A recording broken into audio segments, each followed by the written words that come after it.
Hello, this is Cho of the Shiny Colors Discord. Welcome to another episode of the Shiny Review. Today we've got two cards to talk about as part of the ParaColle collection. We have the new produced SSRs for Meguru and Rinze. Now keep in mind these cards are technically limited.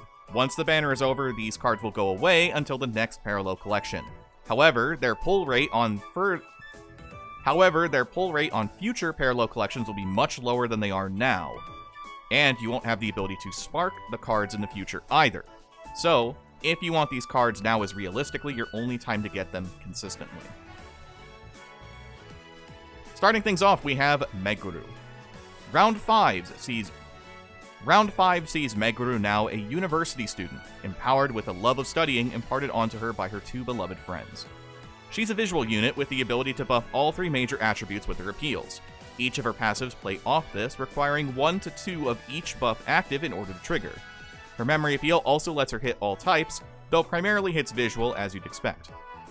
Understandably, the main draw of PC Meguru is for her charge appeal, granting Illumine their access to the mechanic, at least for their visual team.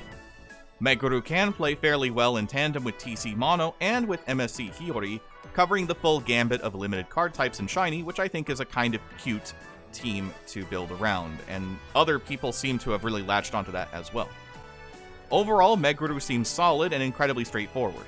You use her appeals, get the buffs, trigger her passives, and repeat. She lacks memory gauge boosting, but there are ways around that in theory. I moderately to highly recommend pulling for Meguru. Her roles are center, buffer, and she has access to mulligans. Meguru's initial appeal is a visual 4.0 that grants a Vocal Dance visual 30% buff for 4 turns. The plus appeal, which requires 1 or more active Vocal Dance visual buffs, so all 3, is an additional Vocal Dance visual 60% buff for 4 turns. The 4-star appeal is a visual 5.0 that grants a Vocal Dance visual 60% up for 4 turns and gives you 1 mulligan. And the plus appeal, which again requires 1 or more active Vocal Dance visual buffs, is a Vocal Dance visual 60% buff for 4 turns. Now keep in mind her plus appeal is checked before she appeals, not during, so you would already have to have 1 vocal, 1 dance, and 1 visual in order for the plus appeal to be active first. For her passives, her 1-star passive is a visual 60% up if it's turn 2 or earlier, and it has a 35% chance to activate once. Her 2-star passive is a visual 100% up and vocal dance 50% up that requires 1 or more active vocal dance and visual buffs. This has a 30% chance to activate twice, and this comes with a visual plus 100 uncap. Her 3-star unlock is an additional visual plus 100 uncap. Her 4-star rainbow passive we'll talk about in a second, but this also comes with a visual plus 150 uncap. Her total uncap is plus 450 to visual. Meguru's 4-star passive is a visual 140% up and vocal dance 70% up that requires 2 or more active vocal dance and visual buffs, so you would need 2 vocal, 2 dance, 2 visual. This has a 30% chance to activate twice and is limited to once per turn. Her memory appeal, when maxed out, is a visual 3.0 that links into a vocal dance visual 2.0, and her charge appeal is the standard. At level 1, it's a visual 1.0, and it works its way up to a visual 2.5 by level 5 and 4 stars. Now, rather than talk about the charge appeal, since it's more or less what we'd expect, let's do a quick refresher on Meguru's passive condition, which we kind of also did as well. But in case you weren't listening, the check is that if she has 1 of each buff, not just if she has a singular buff multiple times. This would mean her 4-star passive requires 2 vocal, 2 dance, 2 visual to be active all at the same time. An easy case example would be to use her 0-star appeal into her 4-star, which then means you would have 3 stacks of each buff thanks to the plus appeal. Now, just like ParaColle, ParaColle does not feature a Hazuki system from the get-go, meaning that any dupes you get will either be really expensive or really rare. Now, ParaColle incentivizes you to max out a card whenever possible thanks to how charge appeal operates. If your concern with your team is that your center isn't doing enough damage, then of course you can go all the way. That said, 2 stars is a pretty safe consideration for most characters as you get access to a solid passive and some amount of stat uncap. It also means your charge appeal is at least a 1.5, which should feel pretty noticeably strong compared to the default 1.0 at 0 stars. For the support recommendations, many teams are running the visual Antika core, but you can also include cards like Amana and Kaho if you are looking for just general visual cards that are popular. The magic of Illumine is that they can effectively bend the rules in their favor when it comes to supports, and will usually be able to use whatever is considered good for the time being. The visual Antika shell of Mamimi and Sakuya is incredibly effective with them, as the conditions to meet are extremely simple. Both want your maximum mental to be above 4,500, which is something pretty trivial to build around. Cards like Kaho and Amana are solid choices here, giving you that added flexibility with the types of passives you want to activate.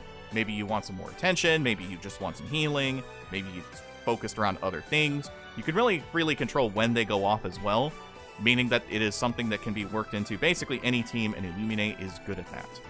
Also, two things. Illumine really are looking for a new Hiyori support for visual, and will more than likely see play when she comes around, so if you do pull for Meguru and want to build visual Illumine, be on the lookout for a new Hiyori. And two, I have Hazuki here because Hazuki is just going to be a really solid support for every single team going forward, so while I may not include her on every video, just assume that Hazuki is always in the back of your mind in regards to team building. For the synergy suggestions, we start off with ParaColle Mono, who is the easiest choice for your visual position thanks in part to her strong AoE appeals and passives that play into the team extremely well. She helps in a lot of ways to pick up where Meguru lacks as a unit. So now you can choose to run Meguru as the center, Mono as your damage dealer, which then leads into Hiyori. My Songs Collection Hiyori is a pretty no-brainer pick for Meguru, as their passive activation conditions are virtually identical. While she's not much of a center unit comparatively, the innate synergy should be appreciated for what it is. Lastly, if you just need something to help out your team, Rinze 1 is super handy for ParaColle thanks to the fact that she supplies memory gauge. She's a tried and true support at her core, providing gauge on her appeals as well as her 2-star passive. She is almost always worth considering if you have the space for a character like her, or characters similar to her. So if you feel that you're having trouble getting to your stronger charge appeal, maybe a card like Rinze can help you out.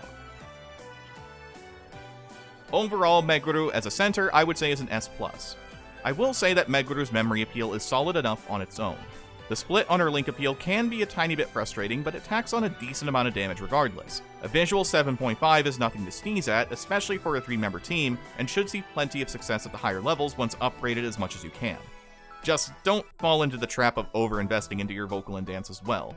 Think of those as just a little bonus rather than something you should absolutely focus on because of her memory appeal. As a unit, I'm going to give her an A. I'm going to say something similar to this later, but Meguru's appeals are really just in service of herself and not a whole lot else. The entire point of her appeals is to enable her passives and not so much to support her fellow teammates. That said, because the buffs are active bonuses for visual alongside vocal and dance, they're even and last for a decently long time, you can kind of treat her as a sort of utility support if you think your team lacks a little bit in the damage department. This mostly looking from the angle of not using Meguru as your center, or deciding to use Meguru on a non-Illumine team. I would say she is solid, but nothing particularly awe-inspiring for her rarity. Naturally, a lot of her strength comes from the charge appeal itself, which is why she gets the A. Otherwise, I would say she's probably about a B unit. So then, we have Rinze. Jumping ahead at least 4 years or so, Rinze has become a wristwatch model and can take Producer out for drinks. The power she's gained is truly dangerous for many. In terms of the game, she's a pure visual unit with single target appeals that raise your attention in a couple instances and has passives built around having many attention up buffs at the same time. She also has the ability to duet with Hokura, making your memory appeal easier to reach with enough luck. Rinze has helped sell the idea that visual Hokura will be the team to double down on attention up compared to the other Hokura lineups currently. While the strength of her appeals are frankly average, the added utility of double attention up into duet can help propel the team forward in a way we haven't seen quite work just yet. She takes the best aspects of the other visual cards and piles that on with a great memory appeal and her charge appeal. Her roles are center, attention up, duet, and memory gauge boost, and I highly to moderately recommend pulling for this Rinze. If you are somebody that already has a lot of visual Hokura pieces, this card is a no-brainer. If you are just starting, she's also a very good piece to just start working off of. But just understand that a lot of visual cards for Hokura have already kind of came and went, and so it may be hard to build her up the ideal way, and we'll have to find a new way to build her in the future. Rinze's initial appeal is a visual 4.0 that grants 50% attention up for 4 turns, followed by 10% attention up for 4 turns, and duets randomly with Hokura. The plus appeal, which requires the full Hokura lineup and for it to be turn 1 or earlier, grants you 10% memory gauge. The 4-star appeal is a visual 5.0 that raises your attention by 50% for 4 turns and 10% for 4 turns, duets randomly with Hokuda, and her plus appeal, which requires the full Hokuda lineup and for it to be turn 2 or earlier, is a 20% memory gauge boost. For her passives, her 1-star is a visual 60% up if it's turn 2 or earlier and has a 35% chance to activate once. Her 2-star passive is a visual 120% up if you have 1 or more active attention up buffs. It has a 30% chance to activate twice and comes with a visual plus 100 uncap. Her 3-star unlock is an additional visual plus 100 uncap, and she gets a visual plus 150 at 4 stars alongside her rainbow passive, totaling out to a plus 450 to visual. Said rainbow passive is a visual 160% up if you have 3 or more active attention up buffs, and it has a 30% chance to activate 3 times, limited to once per turn. Her memory appeal, when maxed out, is a visual 3.0 that links into a visual maximum 4.0 that scales based on how high your attention is, and her charge appeal, just like Meguru, starts with a visual 1.0 at level 1, all the way up to a visual 2.5 at level 5. Rinze's rainbow passive is a little tricky, as you'd need to ideally use both of her appeals to make it happen. That said, there are other Hokuda cards that can give you enough attention up stacks when paired with Rinze to make it a bit more consistent. Her memory appeal, being a potential 9.5, is honestly nuts, and should see plenty of play regardless. Now, as for the number of copies, just like what we were talking about earlier, 2-star is always the safe place to stop if you don't care about the charge appeal. It allows Rinze to have a goal with her attention up buffs, but also helps feed into her memory appeal. Going the whole way does net you a bit more memory gauge gain theoretically, but not so much that it feels aggressively mandatory. Some may still consider her rainbow passive tricky to use, so upgrade as you feel is necessary. For the support recommendations, we have a lot of Hokuda. Visual Hokuda happen to have an incredibly solid set of supports that also happen to lean into exactly what this Rinze wants to accomplish. Of note, Limited Jury has a handy passive buff for center specifically, while the Natsuha has passives tied to your attention up buffs, not unlike what Rinze already has. Their masteries also pair up incredibly well, making building significantly easier if you have access to all of these high-end cards. That said, Hokuda's permanent pool does have access to Berry Strawberry Natsuha, a decent alternative that has useful masteries to act as a backup. The other cards suggested generally have good masteries and will serve you more as assistance to your Hokuda core rather than being a focal point to the build. So cards like Toru and Mamimi are mostly here for the fact that they have good masteries for building, but you really wouldn't be going into the skills that they have outside of the stat uncaps if they're available. These can be substituted for any supports that you have upgraded, as long as they fit within the bill of visual. For the synergy suggestions, the first one, which is fairly obvious, is My Songs Collection Kaho, a surefire inclusion for any visual Hokuda lineup if you have her around. She has AoE appeals that can scale with your skill history, and with enough history, can also temporarily stall judges for a huge burst of damage later. She's great to use right before your memory appeal, which, if you're amplifying their attention, followed with a 9.5 appeal, nothing's really going to survive that. Kaho is extremely good and is absolutely worth running on the team. Next then we have Chiyoko, which is a bit more of a personal pick if anything else, because other people have been using other Choco cards. Despite being a permanent SSR, Choco 10 does grant 2 stacks of attention up when she uses her appeals, which should be a huge asset for Rinze's particular passives. Thanks to that, Choco also has really easy passives to use, and should work really well in conjunction. The other Choco that is considered usually is the last visual Choco that happens to be more of an interest bomb character like Kaho. You can choose to run her, then follow up with Kaho, and then you go from there. Honestly, makes more sense, but it really does depend if you want to mix the interest with attention up, or if you feel that your attention up is inconsistent, this Choco can help you out in that way. The last card is Jury 8. She's another AoE unit available for visual Hokuda who can provide multiple duet activations to help out in setting up a quicker memory appeal. She also has access to memory gauge and attention up, which can be a huge help to the team. She's not aggressively mandatory, but I think that for the most part, unless you really know what you're doing, sticking with the same attribute is always going to be more beneficial than sneaking in characters that may have a slightly better effect. I know that some are using the dance jury specifically for more duets, so take and pick where you go with that. Overall, Rinze as a center is a very easy double S. I don't know about you, but a visual 9.5 appeal with barely any strings attached feels incredibly strong. Round this down based on how many copies of Rinze you got, but any of them add up to big trouble for anyone if you can fire this thing off.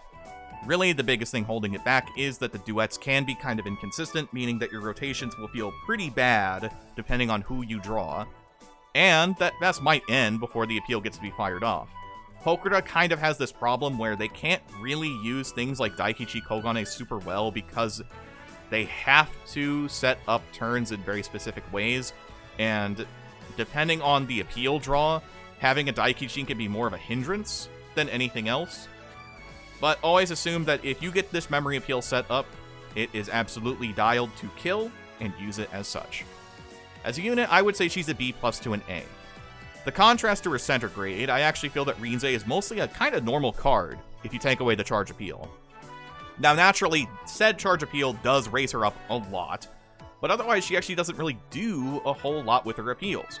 The singular duet is nice, and the double attention up is fine, but that really only works in service of Hokuda specifically. And even more specifically, this type of Hokuda. Double attention up has always been something that's been very rare. We've only seen it on technically 2 cards now, and because they've had so many cards that focus on attention up in the past that really didn't see any play because getting multiple stacks was really hard, and has only really come up to the surface this year, many cards kind of just flopped on release, and so they opted to use other cards instead. This is basically their answer to that by going, hey, we're going to try to kind of fix that. In turn, that means that this card is not necessarily something you're running on every single team like many of the other Rinze cards that exist. This one is absolutely a card that works in service of Hokuda. She serves her purpose, but it's absolutely not from the role of a non-center. Most of what she does feels, again, very normal, and a lot of the draw of this card is that her memory appeal is super crazy. So, that will do it for the video today. Thank you so much, as always, for watching. Next time we'll talk about whatever banner comes next. Let's look forward to it together. Till then, I've been Cho. Have a wonderful rest of your day.